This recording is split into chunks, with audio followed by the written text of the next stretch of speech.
안녕하십니까. 대관장명철학연구원 교량이육재입니다. 반갑습니다. 선생님 주변을 보면 계명을 하면서 인생이 바뀌었다라는 내용을 간간히 듣게 되는데 그렇죠. 계명을 하면 왜 인생이 바뀌는지 그게 좀 궁금합니다. 네. 좋은 질문 해주셨는데요. 이름을 내가 바꾸겠다 막 그런 마음을 갖는 것은 자기 자신의 변화거든요. 변화를 하고 싶다 이런 의지가 있는 것이거든요. 그래서 이제 계명은 자기 의지가 중요하다고 누차 말씀드리는 거거든요. 엄마가 와서 아들이 한심하니까 이름을 바꿔주십시오 이렇게 의뢰하는 경우가 많습니다. 아들이 백수예요, 바꿔주세요. 그럴 때 자신의 의지가 반영되지 않게 되면 계명을 해도 효과가 적거든요. 그래서 그런 경우는 제가 계명을 해드리지 않고 아드님이 계명을 원한다고 할 때 계명을 해주십시오. 그래서 아들에게 물어보십시오. 그러면 이제 그 아들이 만약에 계명한다 하면 자기 자신의 변화 준비가 돼 있거든요.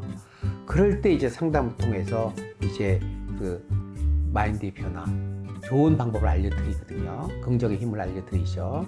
그래서 그런 사례처럼 계명을 한 사람들 같은 경우는 보통 보면 어떤 욕구가 있습니다. 내가 그 현실에서의 탈피, 새로운 생활, 그런 요구가 계명을 한 후에 변화로 나타난 거거든요. 그것은 우리가 옷을 바꿔 입는 거랑 같습니다. 내가 면접을 보러 간다 할 때 집에 있는 추리닝 입고 간다 하면 그렇죠.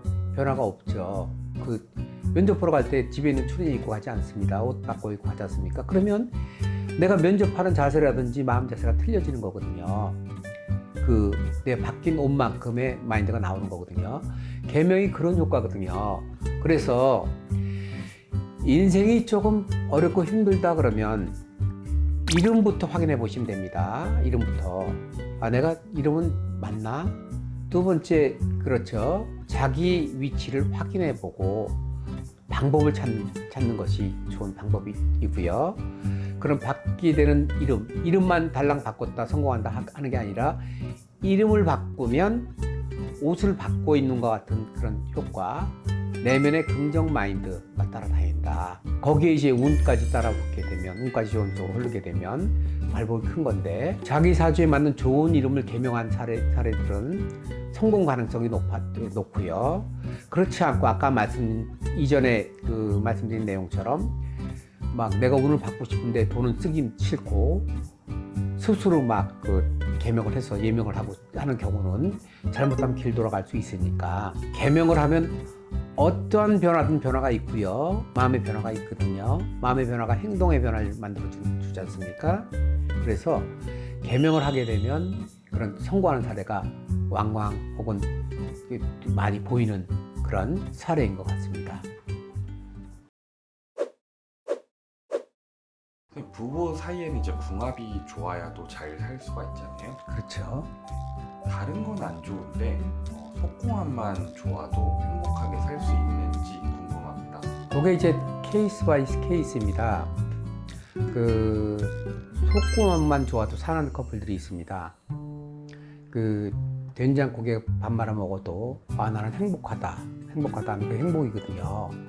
그래서 속궁합이 좋으면 다른 게 조금 약해도 사는 사람도 있고 이제 그렇지 않은 경우가 있습니다. 속궁합이 중요하지 않은 경우가 있는데 그건 여자나 남자나 같습니다. 남자 같은 경우는 죄다 신약사주, 제복은 많은데 내가 약한 사주들은 체력, 정력이 약한 거랑 같거든요.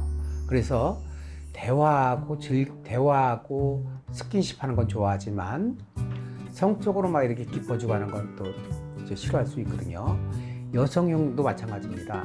여성형도 체력이 좋고 그 기본적인 내용이 있다 하면 그런 분들은 그 돈을 많이 갖다 주는 것보다는 스킨십하고 잠자리를 같이 해서 속궁합이 좋아야 행복할 수 있거든요.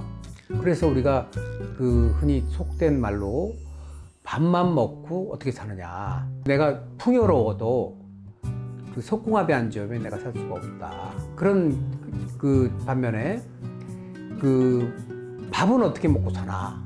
즉 속궁합은 좋아도 내가 외형적인 생활이 좋아야 되는 그런 게 있거든요.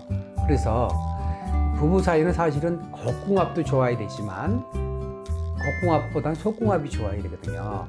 그럼 속궁합 차이는 어떤 차이냐면 부부가 좀 싸워도 서로 잠자리 하고 나면 아주 풀리는 사주도 있어요. 그냥 하하호 즐거운 사주도 있는데 이런 사주들이 이제 속궁합이 좋은 거예요. 근데 부부 사이에 싸우고 잠자리에도 풀리지 않는다는 것은 그건 속궁합이 좋은 게 아니고요. 싸우지 않고 그냥 살아도 속궁합이 안 좋으면 서로 간의 애정이 조금 돈독하지 않습니다.